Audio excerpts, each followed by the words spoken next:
মুহূর্তে আবহাওয়ার বড় খবর, ধেয়ে আসছে একের পর এক দুর্যোগ। বাংলা জুড়ে প্রবল ঝড় বৃষ্টির সম্ভাবনা। আজ ও আগামীকাল বজ্রসহ বৃষ্টির সঙ্গে ঘন্টায় সর্বোচ্চ 40 থেকে 50 কিলোমিটার গতিবেগে ব্যাপক দমকা ঝোড়ো হাওয়া বইতে পারে। আবহাওয়া দপ্তর কমলা সতর্কতা জারি করেছে উত্তরবঙ্গ থেকে দক্ষিণবঙ্গের জেলাগুলিতে, যেখানে শিলাবৃষ্টিপাত, ভারী বৃষ্টিপাত এবং দমকা ঝোড়ো হওয়ারও কথা বলেছে। ইতিমধ্যে দক্ষিণের একাধিক জেলায় সতর্কবার্তা জারি করা হয়েছে। এদিকে আজ পশ্চিমের জেলাগুলিতে কালবৈশাখীর সঙ্গে একাধিক জেলায় শিলাবৃষ্টির আশঙ্কা রয়েছে।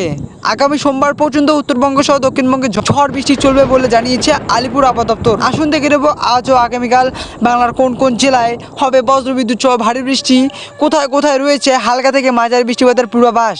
পাশাপাশি দেখে নেব আজ কোন কোন জেলায় হবে কালবৈশাখীর সঙ্গে শিলাবৃষ্টি। কি বলছে আলিপুর আবহাওয়া দপ্তর, বিস্তারিত জানিয়ে দেবো আজকের এই ওয়েদার আপডেটে। এছাড়াও বন্ধুরা, কোন কোন জেলাগুলিতে আবহাওয়া কবে উন্নতি হতে পারে, আসাম, ঝাড়খণ্ড, বাংলাদেশ কেমন পরিস্থিতি থাকতে পারে, আগামী 2-4 দিন কোথায় কিরকম আবহাওয়া থাকতে চলেছে, সমস্ত কিছুই আজকে ভিডিওতে আমরা জানতে চলেছি। তো অবশ্যই ভিডিওটি শেষ পর্যন্ত দেখুন এবং আপনার জেলার লেটেস্ট আবহাওয়ার খবর জানতে অবশ্যই আমাদের চ্যানেলটিকে সাবস্ক্রাইব করতে একদমই ভুলবেন না। তো বন্ধুরা, বর্তমানে আলিপুর আবহাওয়া দপ্তর থেকে যেটা লেটেস্ট খবর উঠে এসেছে, সেখানে বলা হচ্ছে আপাতত দক্ষিণবঙ্গ সহ গোটা বাংলায় আর বৃষ্টির সম্ভাবনা নেই বলে জানিয়েছে আলিপুর আবহাওয়া দপ্তর। আবহাওয়া দপ্তর বলছে যে অবশেষে বাংলা থেকে বিদায়ের পথে বর্ষা।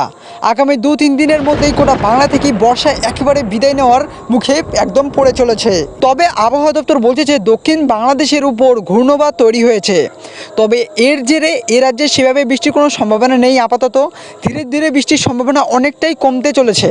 স্থানীয়ভাবে বজ্রগর্ভ মেঘ থেকে বিক্ষিপ্তভাবে সামান্য বৃষ্টি হতে পারে, তবে ভারী বৃষ্টি একেবারেই হবে না পশ্চিমবঙ্গের কোনো জেলাতেই এই ঘূর্ণবাতের কারণে। সাথেই আজ হচ্ছে মঙ্গলবার, সামান্য বৃষ্টি হতে পারে দক্ষিণবঙ্গের ঝাড়গ্রাম, পূর্ব ও পশ্চিম মেদিনীপুর, উত্তর ও দক্ষিণ 24 পরগনায়। তবে কোথাও ভারী বৃষ্টি হবে না, শুধু হালকা থেকে মাঝারি ধরনের বৃষ্টিপাত হতে পারে।